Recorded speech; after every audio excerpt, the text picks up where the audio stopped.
Hello there, and welcome back to Grass Me Up with me, Dr. Russell Sharp, the founder of Eutrema Ltd. This is the podcast for premium turf, luscious lawns, and fantastic sports turf. Today, I thought I'd talk about biostimulants, a brief introduction to what biostimulants are. Now, these are more and more popular. There's been a real boom in the biostimulant industry in the last decade or so.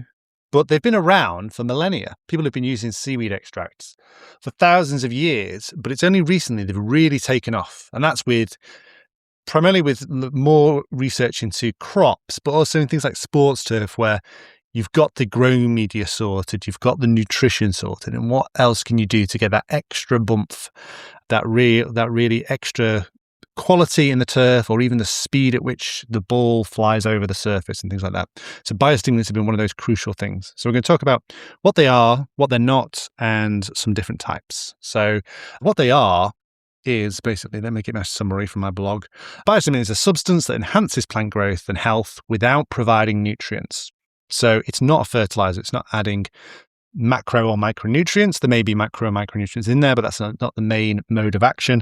And also, it's not controlling a biotic stress. So it's not controlling a pest or a pathogen that could cause a disease. So there's something in that biostimulant that stimulates root growth, improves nutrient absorption, enhances stress resistance, boosts photosynthesis, equivalent to, say, a nutraceutical in humans. So not like an anabolic steroid, because that would be a hormone, but something like collagen or something like this. And there are various different types of biostimulants. By far and away the most popular one, though, are seaweed extracts. And we make seaweed extracts here at Eutrema, but there are many other different types. And I can do a whole podcast about seaweed extracts, but they are really good at boosting growth, enhancing growth, especially when you're establishing your grass or any plants. So they're a very common one.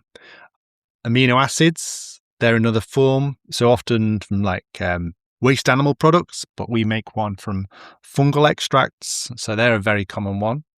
Beneficial microbes. So there are living biostimulants and you can buy. So either microbes, fungi, so like mycorrhiza, but also yeasts and trichodermas, if you've heard of those. Nematodes potentially could be a biostimulant, but they tend to be more bioinsecticides, things like against slugs and vine weevils and things like this. Humic and fulvic acids, they are very common as a biostimulant, and you'll find those in lots of fertilizers, mainly because they make a nice black color. It gives it something to look at. We don't put them in our fertilizers because we sell a very, very concentrated humic concentrate of it on its own. And humic and fulvic acids are, as the name suggests, the brown stuff in soil. So the humus, the soluble brown substance. And so if you've got a sandy soil, humic and fulvic acids are great for that. It's extracted from brown coal or peat. And so you extract it with alkaline to get humics, and then the acid soluble stuff is called fulvic acid. There's also something called humic acid, which humic acid is the soluble in alcohol, I believe, according to Wikipedia. So humic and fulvic acid is very, very popular. They're not a living thing, or they weren't certainly not been alive for many thousands of years. And they give the sort of peaty goodness. We can have a whole podcast about humic and fulvic acids. Fantastic biostimulant, especially, as I say, for if you want to feed beneficial microbes or if you've got sandy soils. We sell yucca extract as a biostimulant. It contains natural plant saponins, steroids, and that can be used. What else can we say? They stimulate root growth, so things like amino acids, very, very good at stimulating root growth, especially the glutamic acid, that amino acid. Improve nutrient absorption, so humic acids are really good at chelating micronutrients. Enhancing stress resistance, so things like the alginic acid in seaweed extract. Boost photosynthesis. Tricontinol is a very popular biostimulant. It's extracted from beeswax, and that's like a fatty alcohol, and that's very commonly used to boost photosynthesis. Encourage microbial activity, so humic acids, seaweed extracts, they feed. Even molasses is applied as a biostimulant for that, especially in sports turf, and trigger natural defense mechanisms, so to stimulate the plant to turn on its defense mechanisms. So an example of that would be chitosan, which we manufacture at the best possible concentrate of super concentrated, thick, almost gel-like substance. Other types of biostimulants you will have come across are phosphites. Phosphites are not to be confused with phosphates. They've got an I in it and sometimes misspelt to produce a swear word. Phosphites. Very good at stimulating root development, although now banned in the European Union, but can still be used in the UK and other countries. Banned for a variety of different reasons, really, that one. Often you say, rather than saying banned, not registered is another good example. So are they worth it? Biostimulants, you'll find that biostimulants are really good when either your plants or your turf is really stressed, or when you've got your growth as optimal as you can get, and then you're just looking for that extra bump. A Premier League groundsman once said to me that he was using 40 litres per hectare of our seaweed extract on his pitch, and he asked, can he apply more? And I was like, well, that's 10 times the recommended dose rate, but you can apply more. But the things with biostimulants are that they don't have a dose response. They're not like a fertilizer where the more you add, the more of an effect you get, and then you get toxicity. Often it's having them there for the effect, and really, say you apply 1 litre per hectare, it will induce that response in the grass, but then at 1 litre per hectare, but 2 litres per hectare is not going to induce more of an effect. So they're very interesting from that perspective. It's either an on or an off. So you can get really good value for money with low dose rates.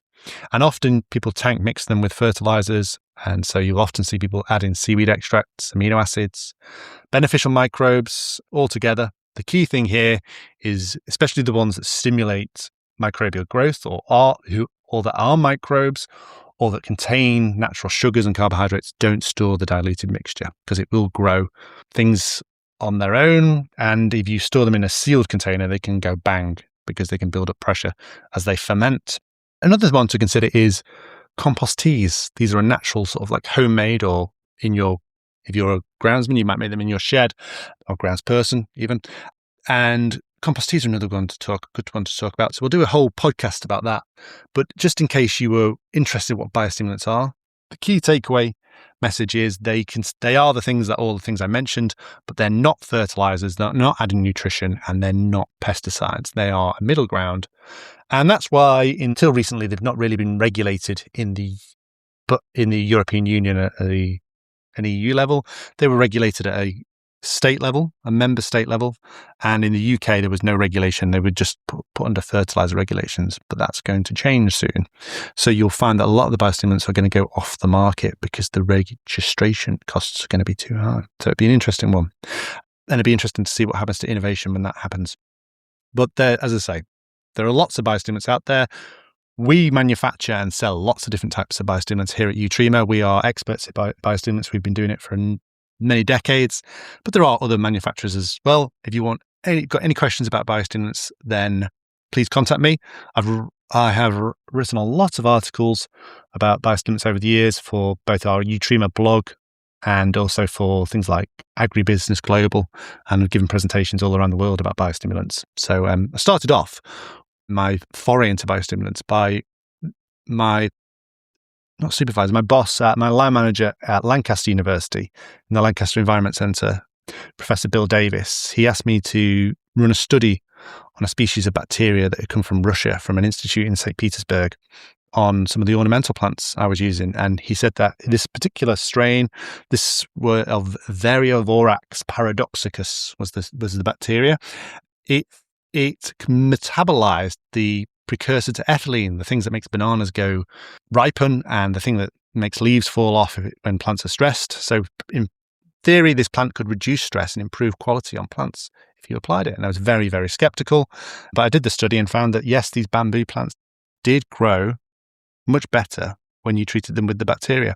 So I was convinced after that, and I've been working in the public sector and the private sector on biostimulants ever since. So yeah, any questions you might have, or any specific biostimulants you'd like to see covered, then let me know. That's been Grass Me Up. If you've liked this, please leave a review, but check out eutrema.co.uk, our blog, because while I might have left you in suspense about information about specific biostimulants, there's loads of blog posts about biostimulants on our blog. So check that out at eutrema.co.uk. And if you can't spell Eutrema, it's Latin or the scientific name for wasabi. So there you go. I named from a company after my favourite plant to grow. There you go. All right. Thank you very much for listening. Until next time, goodbye.